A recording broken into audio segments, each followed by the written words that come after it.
सबसे पहले इनको सरल भी करना है। दूसरा सरल कैसे करेंगे, उसके लिए हमें लैसे भी लेना पड़ेगा। जब हम लैसे लेंगे तो लैसे के साथ में हम मैसे भी बताएंगे आपको कि मैसे कैसे ज्ञात करना है और लैसे कैसे ज्ञात करना है। दोनों एक ही विधि से आ जाएंगे, गुणनखंड विधि से। अब लैसे कैसे ज्ञात करते हैं वो हम बताएंगे तुम्हें। दूसरा, इनमें हमें भिन्न छोटी बड़ी छांटनी हो तो उसके लिए हमें हरों को समान करना पड़ता है, क्योंकि जब कोई एक चीज बराबर होगी तो ऊपरली चीज से हम तुलना कर लेंगे। जब हमारे इनके चारों के हर बराबर होंगे तो हम अंशों से तुलना कर लेंगे कि कौन सी भिन्न छोटी है और कौन सी बड़ी है। तो सबसे पहले हम इनका लेंगे लैसे। लैसे लेने पर सारी समस्या का समाधान हो जाएगा।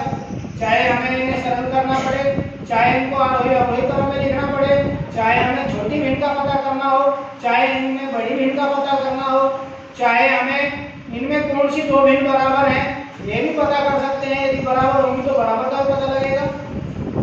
तो सारी समस्याओं का निदान हमारे लैसे से ही होगा। लैसे ज्ञात करने के कारण है कि हमें इनके हर समान करने हैं। हर समान तभी होगा जब लैसे ज्ञात होगा। तो लैसे ज्ञात करेंगे 4 का, 5 का और 20 का और 25 का। ये हैं इनके चारों भिन्नों के हर।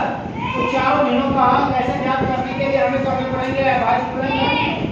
अभाज्य गुणनखंड करने के लिए हमें अभाज्य संख्याओं का ज्ञान होना चाहिए कि अभाज्य संख्या किसे कहते हैं। अभाज्य संख्या वह संख्या है जो केवल एक से और अपने आप से कटती है। यदि किसी तीसरी संख्या से कोई संख्या कट जाती है तो वह भाज्य संख्या होगी। ठीक है, तो अभाज्य संख्याओं को चाहो तो तुम एक लाइन में लिख सकते हो। सबसे छोटी अभाज्य संख्या 2 है, 2 के बाद 3, 5, 7, 11, 13, 17, 19, 23। इस प्रकार की अभाज्य संख्याएं, इनके बीच में जो भी संख्याएं आएंगी वो सारी भाज्य संख्याएं आएंगी। यदि हमारे पास अभाज्य संख्याएं लिखी हुई हैं तो हम इन्हीं अभाज्य संख्याओं में से उन संख्याओं से भाग देंगे इन संख्याओं को जिससे भी कौन सी पूरी कटती है। जैसा कि 4 है, 4 हमारा 2 से कटेगा। 4 को काट लीजिए, 2 दूनी 4 और 2 से 2 कट जाएगा, 2 एकम 2। तब तक भाग देना है जब तक कि 1 ना आ जाए। ठीक है, तो 4 के अभाज्य गुणनखंड हो गए 2 गुना 2, तो लिखा 2 गुना 2। 5 जो है हमारी अभाज्य संख्या है क्योंकि 5 किसी से नहीं कटेगा, तो 5 के हो जाएंगे 5 एकम 5। मेरा शाइन है तो 5 के जो अभाज्य गुणनखंड होंगे 1 पंजे 5 होंगे या 5 एकम 5 होंगे। 5 की लाइन ऊपरली लाइन में नहीं है तो 5 को हम नई लाइन लेंगे। तो 5 के टुकड़ों में 2 नहीं आया है तो इसके नीचे हम 1 लिख देंगे। तो लिख सकते हो 1 गुना 1 तो 1 पंजे 5 हो गया। आगे 20 के टुकड़े करेंगे तो 20 भाज्य संख्या है, 20 किस से कटेगा देख लेते हैं। तो 20 हमारा 2 से कटेगा, 2 एकम 2, 2 0 0, फिर 2 से काटिए 2 पंजे 10, फिर 5 से काटिए 5 एकम 5। तो हमारे 20 के टुकड़े आए हैं 2 गुना 5। ये 3 टुकड़े आए हैं। इन तीनों टुकड़ों को हम पहले लाइन में मतलब इसके सामने 20 के सामने लिख देंगे। तो 20 में जो है 2 तो आए हैं, 2 के हैं तो 2 को 2 के नीचे लिख लीजिए, 2 के नीचे जाएगा और 5 नीचे जाएगा। एक 5 का अंक आया, 5 के नीचे 5 लिख दीजिए। यदि और कोई नया अंक आता तो उसकी लाइन आगे नहीं बना देते। ठीक है, या कोई डबल और अंक आता है तो उसको भी आगे ले जाते हैं क्योंकि ऊपर लाइन में बचा नहीं है। अब आता है हमारा 25 का अंक, तो 25 के अभाज्य गुणनखंड करेंगे तो 25 कटेगा 5 से, 5 पंजे 25, 5 कटेगा 5 से, 5 एकम 5। तो 25 में हमारे टुकड़े आए हैं 5 गुना 5। तो 25 के टुकड़ों में 2 का अंक नहीं आया तो यहाँ पर 2 के नीचे क्या आएगा 1 गुना 1। तो 1 गुना 1 आ जाएगा और 5 के नीचे जाएगा। एक 5 का और रहेगा तो उसको नई लाइन दे देंगे। ठीक है, 5 आगे चला जाएगा। अब देखिए 2 की लाइन है 2 लिखा, ये 2 की लाइन में 2 लिखा, ये 5 की लाइन है 5 लिखा, ये 5 की लाइन है 5 लिखा। देखिए ऐसी कोई भी लाइन नहीं है जो ऊपर से करेगा कंप्लीट हो। यहाँ 2 काम गायब है, यहाँ 2 काम गायब है, ये अनकंप्लीट लाइन है। यहाँ 2 काम गायब है, यहाँ 2 काम गायब है, तो ये अनकंप्लीट लाइन है। इस लाइन में ऊपर 5 का अंक नहीं है, केवल 3 लाइन में ही 5 का अंक है। यहाँ पर एक ही लाइन में 5 का अंक है। यदि चारों अंकों में कोई अंक होता कंप्लीट तो वो मैसे की श्रेणी में आता। अब यहाँ पर ऐसी दशा में मैसे होगा 1। जैसे क्या होगा 2 गुनी 4, 4 पंजे तो हमारा लैसा हो जाएगा 100। इस गुणनफल को कहते हैं सतत गुणनफल। तो लैसा हो जाएगा 100। तो लैसा लिख लीजिए 100। 2 दूनी 4, 4 पंजे 20, 20 पंजे 100। तो लैसा को यहाँ लिख देंगे इनके नीचे।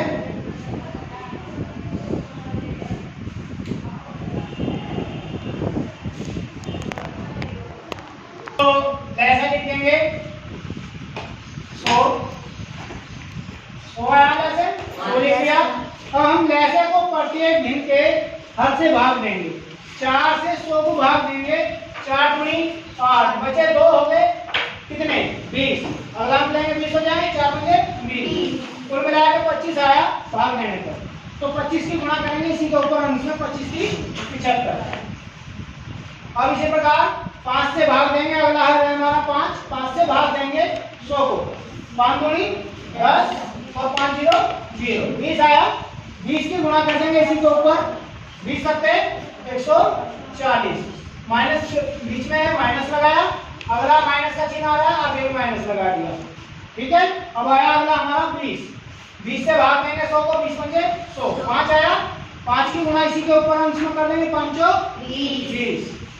इसी प्रकार 25 से भाग देंगे 25 का 100, 4 आया। 4 का गुणा इसी के ऊपर हम इसमें कर देंगे 4 पंजे 20, प्लस बीच में प्लस लगा दिया। ठीक है। अब यहाँ तुम्हें दिखाई दे रहा होगा। अब हमें यदि सरल करना है तो क्या करेंगे? सरल करने के लिए जो माइनस की संख्याएं हैं उनको एक साथ जोड़ देंगे। माइनस 140 और माइनस का 20 जुड़ के हो जाएंगे माइनस के 160। माइनस के 160 हो गए और प्लस का 75 और प्लस का 20 जोड़ देंगे तो हो जाएगा प्लस के 95। प्लस प्लस के एक साथ जोड़ दिए, माइनस के एक साथ जोड़ दिए, बटे 100 चौका क्यों जैसे। अब माइनस के 160 प्लस के 95 विपरीत चिन्ह है। एक संख्या माइनस की है, एक संख्या प्लस की है, तो विपरीत चिन्ह होने पे घटेंगे।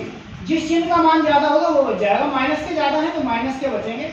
160 में से 95 घटा दीजिए, कितना बचा? 0 में से 5 नहीं जाते, 10 में से जाएंगे, 10 में से 5 गए 5 बचे, यहाँ रह गया 5, निशान है 15 हो गए, 15 में से हो गए 6 बचे। तो माइनस के 65 बच गए और बटे 100। यदि इसका सरलतम रूप ज्ञात करना है तो सरलतम रूप ज्ञात करने के लिए हम किसी एक संख्या से अंश और हर दोनों को भाग देंगे। वो छोटी छोटी संख्या भी हो सकती है, बड़ी से बड़ी संख्या भी हो सकती है, मगर दोनों संख्याएं किसी एक संख्या से ही कटनी चाहिए। तो 5 से कट जाएंगी। 5 एकम 5 बचा 1 हो गए 15, 5 दिया 15 आया। 5 से काटेंगे 5 दूनी 10 और 5 0 0, माइनस 7 चलेगा। माइनस का 13 बटा 20 आ गया। अब ये कटने का नहीं, जिससे 20 कटेगा उससे 13 नहीं कटता, जिससे 13 कटेगा उससे 20 नहीं कटता। तो माइनस 13 बटा 20 है इसका सरलतम रूप है और इसका उत्तर भी है लास्ट। अब आता है यदि हमें इन्हें आरोही क्रम में लिखना है या अवरोही क्रम में लिखना है तो कैसे लिखेंगे? आरोही क्रम में लिखने के लिए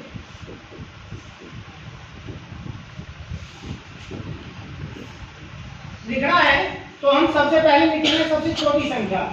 इन संख्याओं में जो सबसे छोटी है वो माइनस का 140 है। माइनस 140 का मतलब है इस पे 140 रुपए का कर्जा है। किसी भी ऐसे भी समझ सकते हैं कि इस पे 140 रुपए का कर्जा है, इस पे और कम कर्जा है। इसके पास है 20 रुपए, इसके पास 75 रुपए है, तो ये सबसे बड़ा है। इसके पास है, जितना ज्यादा कर्जा होगा उतना ही छोटा होगा, कम कर्जे वाला उससे बड़ा, और जिसके पास है वो उससे बड़ा, और जिसके पास ज्यादा है वो सबसे बड़ा। प्लस की संख्याओं को तो अच्छे से पहचान लेते हैं, और 10 बड़ा है या 20 बड़ा है या 30 बड़ा है। माइनस की संख्याओं में चूक होती है तो उसको कर्ज के रूप में समझ लीजिए। जिस पे ज्यादा कर्जा वो छोटा और जिस पे कम कर्जा वो बड़ा। तो माइनस 140 ज्यादा कर्जा है तो ये सबसे छोटा है। माइनस 20 का मतलब 20 रुपए कर्जा है कि इससे थोड़ा बड़ा है, और 20 रुपए है किसी के पास तो वो और बड़ा है, और 75 रुपए है तो वो और बड़ा है। तो सबसे छोटी संख्या है ये माइनस 140।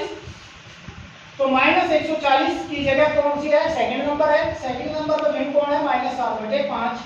तो माइनस 7/5 सबसे छोटी भिन्न होगी। इससे बड़ा कौन होगा? माइनस 20। माइनस 20 है तीसरे नंबर पर। तीसरे नंबर पर कौन सी भिन्न है? माइनस 4/20। तो माइनस 4/20 आ जाएगा। और इससे बड़ा है 20 है लास्ट में, और लास्ट में भिन्न कौन सी है? 5/25। और सबसे लास्ट में भिन्न कौन सी आएगी? सबसे बड़ी भिन्न वो आएगी 76 वाली। 75 है फर्स्ट नंबर पर भिन्न 3/4, यहाँ पर आ जाएगा 3/4। ये हमारा अवयव क्रम होगा। ये चिन्ह का संकेत है। ये जो पड़ा हुआ भी बन रहा है, जिधर इसका मुंह खुला होगा उधर बड़ा, जिधर इसकी नोक होगी उधर छोटा।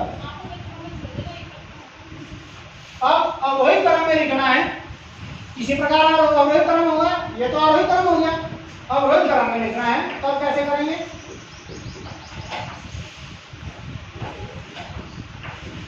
अवयव क्रम में लिखने के लिए हम सबसे पहले सबसे बड़ी लिखेंगे, फिर उससे छोटी, लास्ट में सबसे छोटी। इन संख्याओं में सबसे बड़ी संख्या तुम्हें 75 दिख रही होगी, तो 75 सबसे बड़ी है। तो सबसे बड़ी है 75, तो 75 है फर्स्ट नंबर पर भिन्न 3/4। तो सबसे बड़ी भिन्न आ गई। अब इससे छोटी लिखेंगे। इससे छोटा है कौन? 20 वाला।